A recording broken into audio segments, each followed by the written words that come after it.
Assalamualaikum warahmatullahi wabarakatuh. Di sini saya Yandra Pumi Putra, mahasiswa Universitas Siber Asia. Di sini saya akan melakukan penjelasan mengenai materi interaksi manusia dan komputer, yaitu saya diminta untuk memilih salah satu topik. Di sini saya memilih topik mengenai interaksi manusia dan komputer.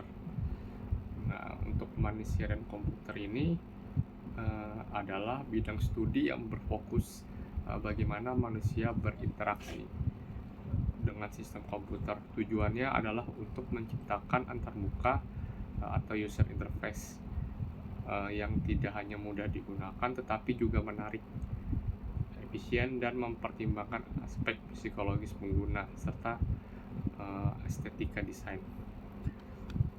Lalu tadi kita berbicara tentang user interface.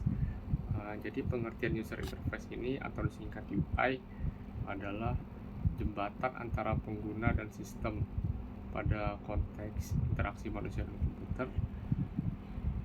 UI mencakup seluruh proses interaksi, mulai dari memberikan perintah, pengisian data,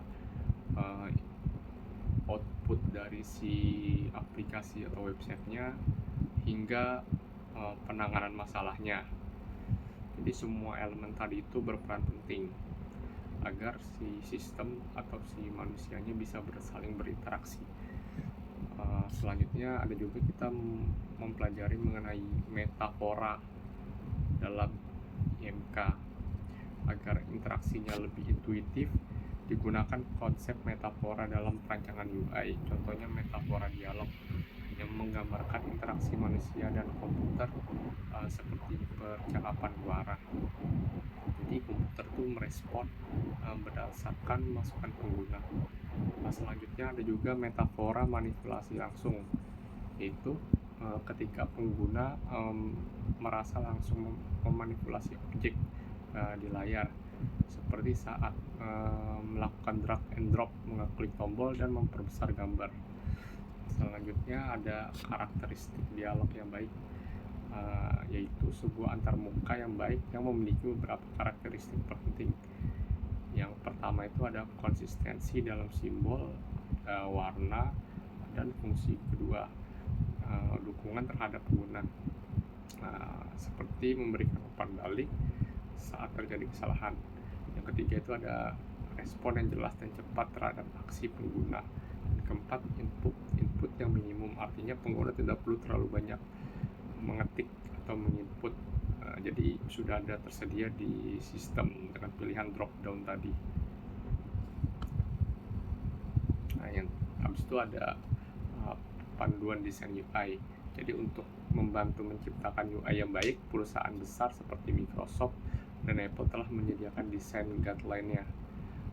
Jadi dia ada petunjuk untuk mendesain yang baik dan benar seperti apa. Lanjutnya kita akan membahas mengenai pendekatan dalam desain antarmuka. Dalam merancang antarmuka ada beberapa pendekatan yang bisa digunakan. Pertama, ada pendekatan struktural yang berbasis pada prinsip rekayasa perangkat lunak. Contohnya itu kayak metode studio yang menganalisa hierarki tugas dan pembagian tugas antar sistem pengguna. Yang kedua ada pendekatan etnografi, yaitu mengamati langsung pengguna dalam situasi nyata untuk memahami bagaimana si pengguna ini benar-benar menggunakan sistem. Itu ada pendekatan berbasis skenario, yaitu dia itu kayak menggunakan narasi seperti kayak storyboard atau prototipe yang merancang dan mengevaluasi UI. Jadi mungkin itu aja pembahasan topik singkat mengenai interaksi manusia dan komputer saya. Jadi sebagai penutup, interaksi manusia dan komputer ini menekankan pentingnya untuk memahami pengguna, bagaimana mereka berpikir, berperilaku, dan merespon dalam proses perancangannya. Jadi kita itu bisa menciptakan sistem interaksi yang tidak hanya fungsional tapi juga menyenangkan dan memuaskan untuk digunakan. Mungkin itu saja penjelasan dari saya mengenai materi interaksi manusia dan komputer pada mata kuliah analisa berorientasi objek. Kurang lebihnya mohon maaf. Wassalamualaikum warahmatullahi wabarakatuh.